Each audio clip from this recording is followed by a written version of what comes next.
बेटा अब हम डीएनए फिंगरप्रिंटिंग या इसे हम हिंदी में कहें तो डीएनए अंगुली छापी के बारे में डिस्कस करेंगे।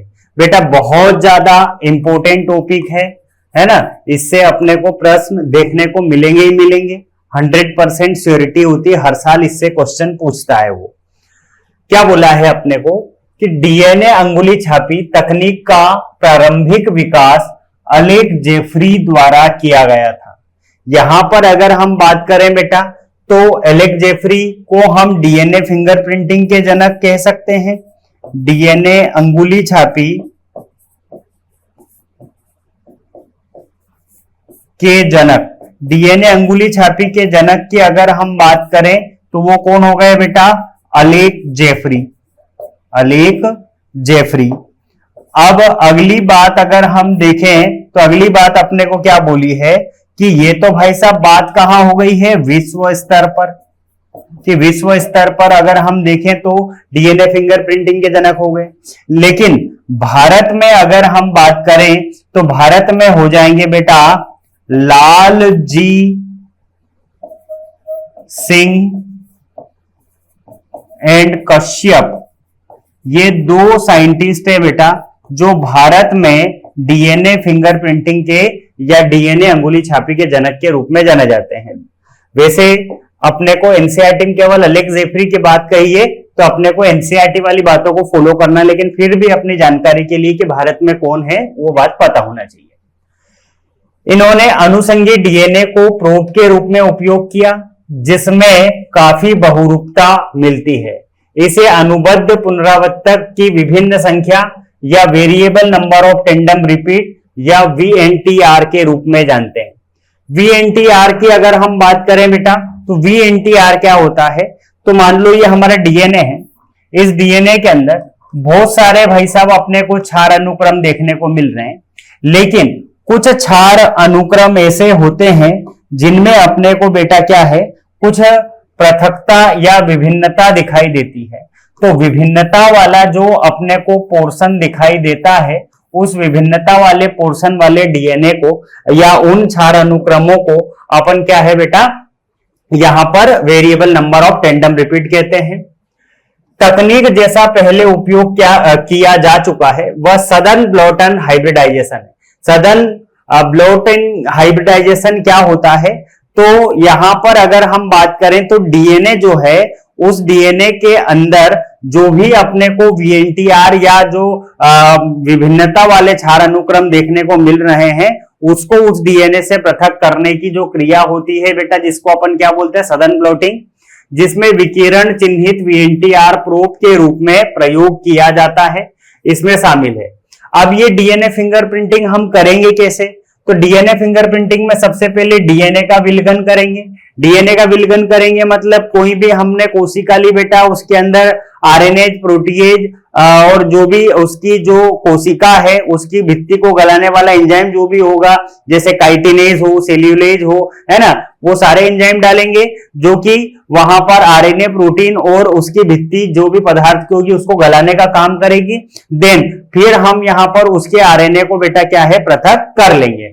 आरएनए को पृथक करने के बाद प्रतिबंधन एंजाइम द्वारा बेटा उसका क्या कर देंगे, पाचन। प्रतिबंधन एंजाइम द्वारा उसको बेटा छोटे छोटे टुकड़ों में काट दिया जाएगा। फिर जेल इलेक्ट्रोफोरेसिस द्वारा डीएनए के खंडों का बेटा क्या किया जाएगा, पृथक्करण कर दिया जाएगा। फिर पृथक्कृत खंडों को संश्लेषित झिल्ली जैसे नाइट्रोसेल्यूलेज या नायलॉन पर स्थानांतरित किया जाएगा। अब ये जो हमको डीएनए के छोटे छोटे टुकड़े मिले हैं, इन टुकड़ों की अगर बात करें तो इन टुकड़ों में जो भी टुकड़ा अपने को क्या है कि उपयोग करना है, उस खंड को बेटा क्या है, कृत्रिम झिल्ली होती है जो नाइट्रोसेल्यूलेज या फिर अगर हम देखें बेटा तो ये बोल सकते हैं नायलॉन की हो सकती है। इसके ऊपर हमने क्या है उसको पृथक करके अलग कर लिया है। तो इस तरीके से उसको पृथक करके अलग करने की जो क्रिया होती है जिसको अपन बोलते हैं बेटा ब्लॉटिंग। अब ब्लॉटिंग करने के बाद जो भी हमारे पास चिन्हित VNTR प्रोब है बेटा, इसका अपन क्या करेंगे बेटा, संकरण करवा लेंगे। जो भी रेडियो आइसोटोप बेटा VNTR प्रोब होगा उसके साथ में इसकी अपन क्या करवा देंगे, हाइब्रिडाइजेशन करवा देंगे। और हाइब्रिडाइजेशन करवा देने के बाद जो हाइब्रिड डीएनए मिलेगा उसका स्व-विकिरण चित्रण द्वारा बेटा अपन क्या है, संकरण डीएनए के साथ में अपन क्या है, पता लगा लेंगे। और तुलना करने के बाद अपन क्या है कि डीएनए के फिंगरप्रिंटिंग के जो प्रदर्शन है, ये प्रदर्शन एक चित्र के रूप में अपन देख सकते हैं। इस प्रोसेस को अपन बोलते हैं बेटा डीएनए फिंगरप्रिंटिंग। इसकी ये जो विभिन्न प्रकार की क्रियाएं हैं, इन क्रियाओं का क्रम भी याद रखना है अपने को कि एग्जैक्टली डीएनए फिंगरप्रिंटिंग के जो विभिन्न क्रियाएं हैं उनका सही क्रम क्या है। दूसरी चीज ये भी याद रखना है बेटा यहां पर कि कितनी अवस्थाओं में डीएनए फिंगरप्रिंटिंग की जो प्रक्रिया है पूरी होती है, वो भी याद रखना है। तो देखें हम 1, ये हो गया 2, हमारा ये हो गया भाई साहब 3, फिर अगर हम देखें तो 4, फिर अगर हम देखें तो 5, फिर अगर हम देखें तो 6, फिर ये यहां पर अगर हम देखें तो 6 यहां पर अवस्थाओं में या 6 क्रियाओं में हमने क्या है बेटा यहां पर डीएनए फिंगरप्रिंटिंग की जो क्रिया है उसको पूर्ण किया। अब यहां पर ये एक डायग्राम दिया हुआ है बेटा अपने को एनसीईआरटी में। ये डायग्राम क्या कहता है इस बात को समझना। हमको बोला गया है बेटा कि हमारे पास बेटा क्या है कि एक डीएनए है जो हमको क्राइम सीन से भाई साहब मिला है, ठीक है। अब क्राइम सीन की अगर हम बात करें तो क्राइम सीन से हमको जो मृत व्यक्ति है उसका डीएनए मिला। उसके डीएनए को हमने क्या है बेटा कि जब यहां पर एक अपने जेल इलेक्ट्रोफोरेसिस द्वारा बेटा पृथक किया तो उसके डीएनए के इस तरीके से खंड अपने को देखने को मिल गए हैं, ठीक है। उसके डीएनए का यहां पर प्रदर्शन इस सी वाली साइड पे चल रहा है। अब हमको 2 लोगों पे डाउट था बेटा, एक ए और एक बी पर। ए और बी पर डाउट था तो हमने ए का डीएनए लिया, उसको भी भाई साहब यहां पर जेल इलेक्ट्रोफोरेसिस से पृथक करवाया। और जो बी था उसका डीएनए भी लिया बेटा, उसको भी जेल इलेक्ट्रोफोरेसिस से अपन ने क्या है पृथक करवाया। अब हमको वहां पर पर्टिकुलर लोकेशन पर कुछ बेटा अवशेष देखने को मिले डीएनए के, जो कि क्या है कि हम ये कह सकते हैं कि भाई साहब जो व्यक्ति था उसके डीएनए से मैच नहीं करते। तो भाई साहब जरूर सीधी सी बात है कि जो भी चीज अपने को मिली है वो कहीं ना कहीं उस अपराधी की ही होगी। तो अब हम इन दोनों की तुलना कर लेंगे। तो तुलना की तो हमने देखा कि भाई साहब हमारा जो व्यक्ति जिसका मर्डर हुआ है उसका पहला जो सेगमेंट है वो बी वाले से मैच हुआ, दूसरा सेगमेंट बी वाले से मैच हुआ, तीसरा सेगमेंट बी वाले से मैच हुआ, फिर अगर देखें चौथा सेगमेंट बी वाले से मैच हुआ, पांचवा सेगमेंट मैच हुआ, छठा सेगमेंट मैच हुआ। तो ज्यादा से ज्यादा जो खंड अपने को मैच होते हुए दिखाई दिए हैं वो किससे दिखाई दिए हैं, बी वाले से। तो यहाँ पर अपराधी होगा बेटा वो कौन होगा, तो अपराधी यहाँ पर बी होगा। इस तरीके से हम क्या है कि डीएनए फिंगरप्रिंटिंग द्वारा बेटा क्या है कि पता लगा लेते हैं कि भाई साहब जो भी अपने को अपशिष्ट वहां पर या अवशेष मिलते हैं, है ना, वो अवशेष के द्वारा हम ये पता लगा लेते हैं बेटा कि अपराधी कौन होगा। क्लियर है। अगली बात अगर देखें तो यहां पर अगली बात क्या कही है बेटा वो समझना। VNTR अनुषंगी डीएनए की श्रेणी से संबंधित होता है, इसलिए इसे लघु अनुषंगी डीएनए कहते हैं। मतलब इसको हम माइक्रोसैटेलाइट कहते हैं। इसमें एक छोटा डीएनए अनुक्रम बहुरूपीय संख्या में अनुबंधित रूप से व्यवस्थित होता है। किसी व्यक्ति के एक गुणसूत्र से दूसरे गुणसूत्र की रूपीय संरचना में विभिन्नता मिलती है और पुनरावृत्तों की संख्या में बहुत उच्च श्रेणी की बहुरूपता भी देखने को मिलती है, जिसके फलस्वरूप VNTR के आकार में परिवर्तित होते रहते हैं। इनके आकार 0.1 से 20 किलो बेस तक के होते हैं। तो VNTR का साइज बेटा अपने को याद रखना है कि VNTR का साइज कितना कितना हो सकता है। तो VNTR का साइज 0.1 से 20 किलो बेस तक हो सकता है।